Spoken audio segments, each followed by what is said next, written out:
दून विधानसभा क्षेत्र के तहत पड़ती ग्राम पंचायत साई के युवक लायक राम ने खेत से शिमला व शिमला से दिल्ली तक किसान बचाओ देश बचाओ पैदल यात्रा निकालकर किसानों का दर्द प्रदेश के मुख्यमंत्री सुखविंदर सिंह सुक्खू व देश के प्रधानमंत्री नरेंद्र मोदी तक पहुंचाने का जिम्मा उठाया है। उक्त किसान ने साई में अपने खेत से यह यात्रा शुरू की है। कंधे पर हल रखकर गले में पेस्टिसाइड की माला डाले हुए तथा हाथ में तिरंगा लिए ये किसान जब बद्दी लाइट चौक पर पहुंचा तो पत्रकारों ने उनको इस यात्रा के बारे में पूछा। उक्त किसान ने कहा कि हम किसान चाहे गर्मी हो, सर्दी हो, बरसात हो या फिर कोहरा ही क्यों ना हो, हम हर घर में अन्न, फल, सब्जियां व अन्य खाद्य सामग्री पहुंचाते हैं।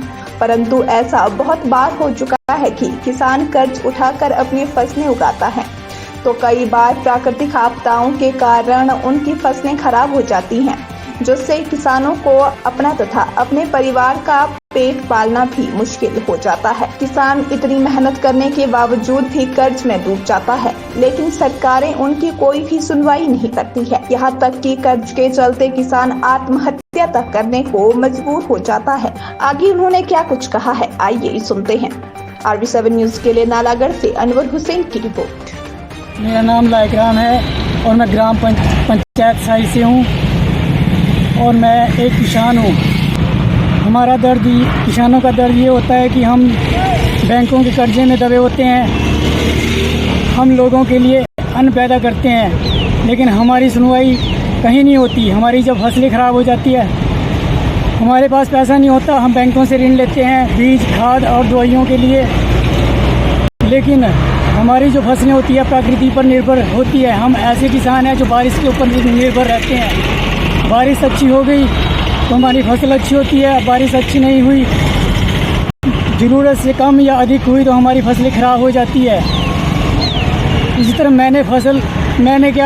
बहुत से लोगों ने फसली का कर्जा लिया हुआ था, लेकिन हमारी कई सालों से फसलें अच्छी नहीं हुई, जिस वजह से हमारे को आज बैंक के नोटिस आ रहे हैं।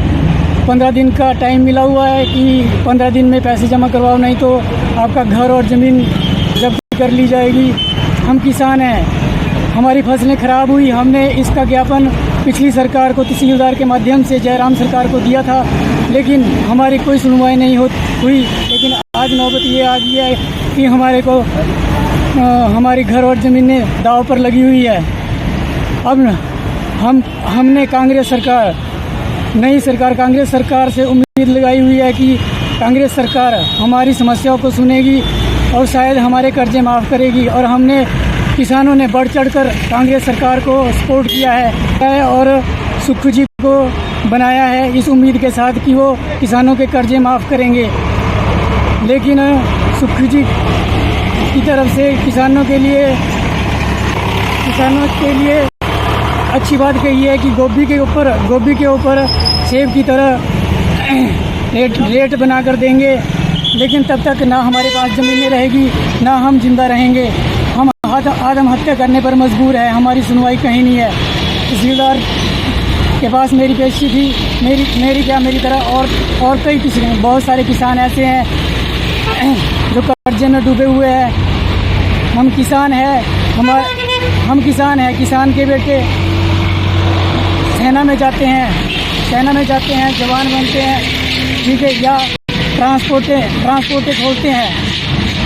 मेरी फसलें कई साल से ख़राब चल रही थी, इसलिए मैंने सोचा कि मैं और रोज़गार करूं, मैंने गाड़ी ली। लेकिन मोदी सरकार ने ऐसी नीतियां बनाई, पहले नोटबंदी की, लोकबंदी के दौरान सारा कारोबार ठप पड़ गया। मेरी गाड़ी को फाइनेंसर उठा कर ले गए। उसके बाद मैंने फिर कोशिश की, फिर गाड़ी डाली। उसके बाद कोरोना काल हो गया, मेरे को गाड़ियां बेचने पड़ी। उसके बाद मैंने दोबारा खेती शुरू की, लेकिन दुर्भाग्य ये रहा कि हमारी फसलें फिर भी नहीं हो पाई।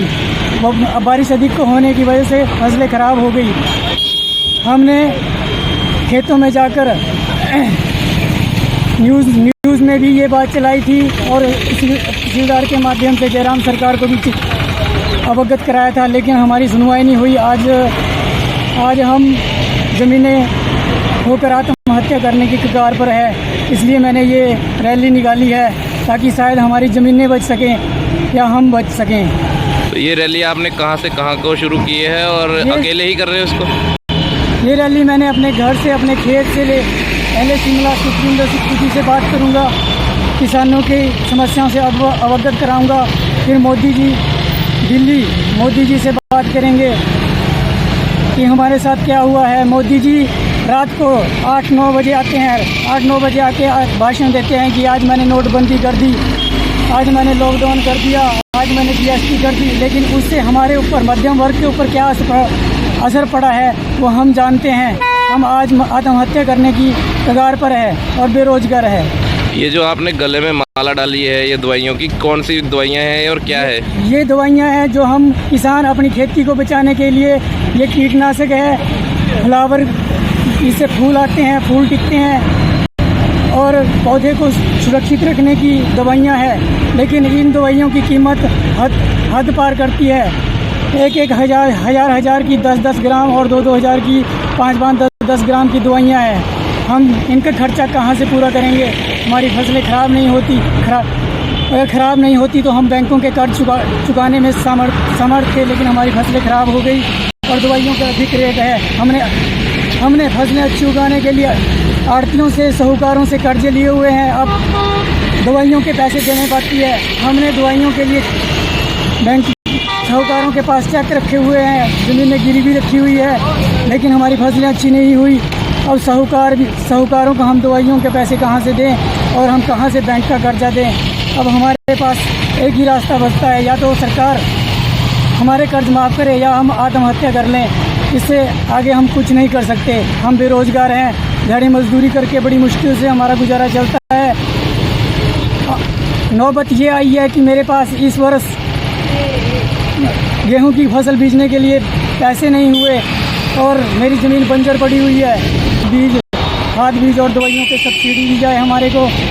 मोदी सरकार कहती है कि हम किसानों के लिए 2000 रुपये देते हैं, लेकिन एक वर्ष से वो 2000 रुपये भी नहीं आए।